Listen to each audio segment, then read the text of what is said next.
చదువు రాకపోతే ఏం చేయాలి? మీలో చాలా మంది చూసే ఉంటారు. చాలా మందికి చదువు రాకపోయినా సరే వాళ్ళ మైండ్ కొంచెం వాడి బిజినెస్ కానీ వాళ్ళ స్కిల్ డెవలప్ చేసుకుని కానీ కొంచెం గ్రో అవుతారు. బట్ దీనిలో సెకండ్ కేటగిరీ ఉంటారు. వాళ్ళ గురించి మనం ఇప్పుడు మాట్లాడుకునేది. వీడియో లాస్ట్ వరకు చూడు. చాలా మంది 18 to 25 ఏజ్ మధ్యలో ఉన్న వాళ్ళు కొంతమంది చదువుకుంటారు, కొంతమంది జాబ్ చేస్తారు. అది వేరే కేటగిరీ. నేను రెండో కేటగిరీ అన్నా కదా. వాళ్ళు ఎలా ఉంటారంటే ఆడికి చదువు తప్ప అన్ని వచ్చు. ఫర్ ఎగ్జాంపుల్ పొలం పనులు కానీ, టాపీ పనులు కానీ, కలంకారీ వర్క్స్ కానీ అన్ని వచ్చు.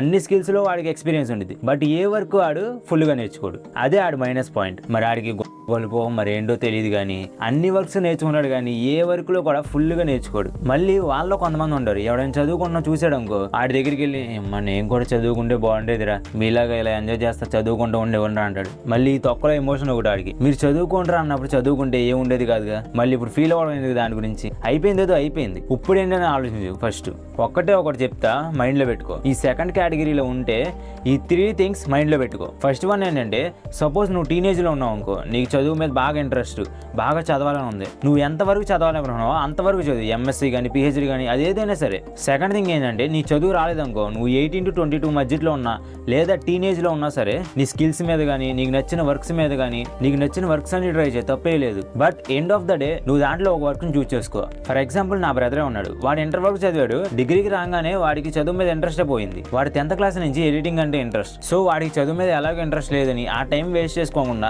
ఆ స్కిల్ మీద ఫోకస్ చేశాడు. సో వాడు ఆ స్కిల్ మీద ఫోకస్ చేసి ఆ స్కిల్ డెవలప్ చేసుకున్నాడు. సో దాని తర్వాత ఫ్రీలాన్సింగ్ స్టార్ట్ చేశాడు, మంచిగా ఎర్న్ చేస్తున్నాడు. సో నేను మీ అందరికి చెప్పేది కూడా ఇదే. ఏంటంటే నీకు చదువు రాకపోతే నువ్వు వేస్ట్ అని కాదు. నీకు కూడా నచ్చిన స్కిల్ ఏదో ఒకటి ఉండిద్ది. దాన్ని ఎతుకు, అన్ని ట్రై చేయి. దాంట్లో నీకు ఖచ్చితంగా ఏదో ఒకటి నచ్చింది ఉండిద్ది. సో నీ టైం వేస్ట్ చేసుకోకుండా దాని మీద ఫోకస్ చేయి, దాన్ని డెవలప్ చేసుకో. So end of the day నువ్వు ఖచ్చితంగా సక్సెస్ అవుతావు. అండ్ థర్డ్ వన్, అదే మన ఆనుముత్యాలు, మల్టీ టాలెంటెడ్ పీపుల్. వాడికి అన్ని వర్క్స్ వచ్చి కానీ ఏది పూర్తిగా రాదు. బ్రో నువ్వు బాధపడాల్సిన అవసరమే లేదు. ఎందుకంటే నీకు అన్ని వర్క్స్ లో ఎక్స్పీరియన్స్ ఉంది. సో నువ్వేం చేస్తావంటే ఆ అన్ని వర్క్స్ లో నీకు ఏదో ఒకటి బాగా నచ్చిన వర్క్ ఉండిద్ది. సో దాన్ని చూస్ చేసుకో. ఆ వర్క్ ఎలా ఉండాలంటే, అది చేస్తున్నప్పుడు అరే ఎందుకురా బాబు ఈ వర్క్ చేస్తున్నావు అని కాకుండా, ఆ వర్క్ చేస్తుంది లోపల నువ్వు హ్యాపీగా ఫీల్ అవ్వాలి. అండ్ ఆ వర్క్ చేస్తున్నా నీకు ఇంట్రెస్ట్ రావాలి, ఇంకా చేయాలని ఉండాలి. సో ఇలాంటి వర్క్ చూస్ చేసుకో. నువ్వు బాధపడాల్సిన అవసరమే లేదు ఇంకా. అండ్ లాస్ట్ వన్ థింగ్, నాకు చదువు రావట్లా ఏం చేయాలి అని కాకుండా నీకు నచ్చిన స్కిల్ని చూస్ చేసుకుని దాన్ని డెవలప్ చేసుకుంటూ ఉండు. అండ్ ఆపర్చునిటీస్ అన్ని నీ చుట్టూనే ఉంటాయి, నువ్వు దాన్ని గ్రాప్ చేయాలి అంతే.